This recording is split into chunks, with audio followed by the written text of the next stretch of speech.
ദൈവനാമത്തെ എത്ര പേര് ഇന്ന് പകലിൽ ക്രിസ്തുയേശുവിൽ സന്തോഷമായിരിക്കുന്നു? എല്ലാവരും ക്രിസ്തുയേശുവിൽ സുഖവും ശുഭവുമായിരിക്കുന്നെന്ന് വിശ്വസിക്കുന്നു. അല്പനേരത്തെ ചിന്തയ്ക്കായിട്ട് സങ്കീർത്തനങ്ങൾ 18:33 ഇങ്ങനെ വായിക്കുന്നു.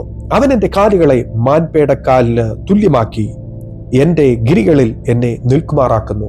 എന്നെ കേൾക്കുന്ന ആ ദൈവവൈതലേ, ഏതെങ്കിലും മേഖലകളിൽ മേൽ നിങ്ങൾ ക്ഷീണിച്ചിരിക്കുന്നുവോ? മാനസിക ശാരീരിക മേഖലകളിൽ ക്ഷീണിച്ചിരിക്കുന്നുവോ? പരിശുദ്ധാത്മാവ് ഇന്ന് പകലിൽ നിങ്ങളോട് ദൂതറിയിക്കുന്നു. നിങ്ങളുടെ ക്ഷീണത്തെ അവൻ മാറ്റുവാൻ പോകുന്നു. നിങ്ങളെ പരിശുദ്ധാത്മാവ് ശക്തീകരിക്കുവാൻ പോകുന്നു. എത്ര പേര് വിശ്വസിക്കുന്നു? ഏത് തരത്തിലുള്ള ക്ഷീണമായിക്കോട്ടെ, അതെ, ജോലിയോട് ഉള്ള ബന്ധത്തിൽ അഭിമുഖീകരിക്കുന്ന ക്ഷീണങ്ങളായിക്കോട്ടെ, ബിസിനസ് മേഖലകളിൽ അഭിമുഖീകരിക്കുന്ന ക്ഷീണങ്ങളായിക്കോട്ടെ, അഭിഷിക്തന്മാർ കേട്ടാട്ടെ, ശുശ്രൂഷ സംബന്ധമായിട്ടുള്ള ക്ഷീണങ്ങളായിക്കോട്ടെ, ഏത് മേഖലകളിലുള്ള ക്ഷീണമായിരുന്നാലും നിങ്ങളുടെ ക്ഷീണത്തെ മാറ്റി പരിശുദ്ധാത്മാവ് ഇന്ന് പകലിൽ ശക്തീകരിക്കുവാൻ പോകുന്നു. അതെ, കർത്താവിന്റെ വചനം എന്താ വായിച്ചു കേട്ടത് നമ്മൾ? അവൻ എൻ്റെ കാലുകളെ മാൻപേട കാലിന് തുല്യമാക്കിയെന്നാ എഴുതിയിരിക്കുന്നത്. അതെ, മാനിന്റെ കാലിനെ പോലെ അതുപോലെ തുല്യമാക്കിയെന്ന്. എന്തിനാ തുല്യമാക്കിയത്? നിങ്ങളുടെ മുമ്പിൽ നിൽക്കുന്ന മഹാപർവ്വതം പോലെയുള്ള വിഷയത്തെ ചാടിക്കടക്കുവാൻ, ചവിട്ടിക്കേറുവാൻ വിശ്വസിച്ചാട്ടെ. നിങ്ങൾ അഭിമുഖീകരിക്കുന്ന എന്തു വലിയ വിഷയമായിക്കോട്ടെ, അത് മഹാപർവ്വതം പോലെ നിൽക്കുന്നതായിക്കോട്ടെ, നിങ്ങൾ അതിനെ ചാടിക്കടക്കുവാൻ പോകുന്നു. ദാവീദ് പറഞ്ഞത് എന്താ? എൻ്റെ ദൈവത്താൽ ഞാൻ മതിൽ ചാടിക്കടക്കും, ഞാൻ പടക്കൂട്ടത്തിന് നേരെ പാഞ്ഞു ചെല്ലും. അതെ, ദാവീദ് പറഞ്ഞതുപോലെ നിങ്ങൾ അഭിമുഖീകരിക്കുന്ന വിഷയത്തെ നോക്കി ഒന്ന് ചേർന്ന് പറഞ്ഞാട്ടെ, എൻ്റെ ദൈവത്താൽ ഞാൻ മതിൽ ചാടിക്കിടക്കും, ഞാൻ ആ പടക്കൂട്ടത്തിന് നേരെ പാഞ്ഞു ചെല്ലും. കാരണം എന്താ? എൻ്റെ കാലുകളെ അവൻ പേടമാന്റെ കാൽ പോലെ ആക്കുക കൊണ്ട് ഞാൻ അതിനെ ചാടിക്കിടക്കും. അതെ, വിശ്വസിച്ചാട്ടെ ദൈവമക്കളെ, നിങ്ങൾ പൂർണ്ണ ജയാളികളാ. കാരണം എന്താ?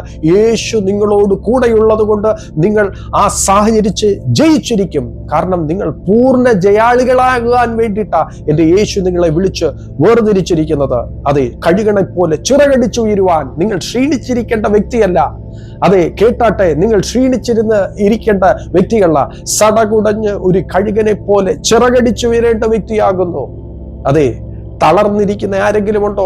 കേട്ടാട്ടെ, തളർന്നെന്ന് പറഞ്ഞിരിക്കുന്ന വ്യക്തികൾ കേട്ടാട്ടെ, അത് നമ്മുടെ വാചകമല്ല, തളർത്തുന്നത് പിശാച.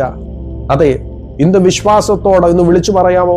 യേശുവിന്റെ ബലമാകുന്നു. ഒരു വിശ്വാസത്തോടെ ഇന്ന് പകലിൽ ഒന്ന് പറയാമോ?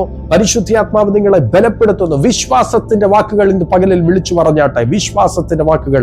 അതെ, ആ അന്തരീക്ഷ മണ്ഡലത്തിൽ, നിങ്ങളായിരിക്കുന്ന ഭവനത്തിന്മേൽ, അന്തരീക്ഷ മണ്ഡലത്തിന്മേൽ ആ വിശ്വാസത്തിന്റെ വാക്കുകൾ വിളിച്ചു പറഞ്ഞാട്ടെ.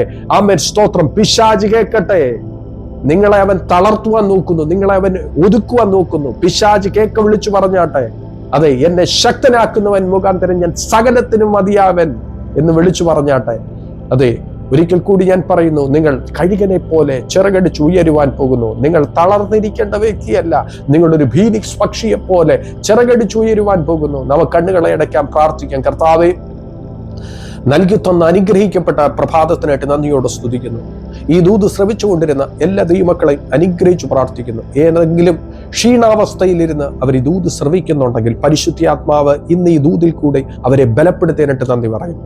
ഒരിക്കൽ കൂടി തന്ന നല്ല സമയത്തിനിട്ട് നന്ദി. സകലമാനുമോത്വം കർത്താവ് ഞങ്ങൾക്ക് ആ ജീവൻ തന്ന യേശുവിൻ നാമത്തിൽ തന്നെ. ആമേൻ, ആമേൻ, ആമേൻ. ഈ വചനങ്ങളാലേവരെ എന്ത് ചെയ്യും? സമൃദ്ധിയായി ധാരാളമായി അനുഗ്രഹിക്കും.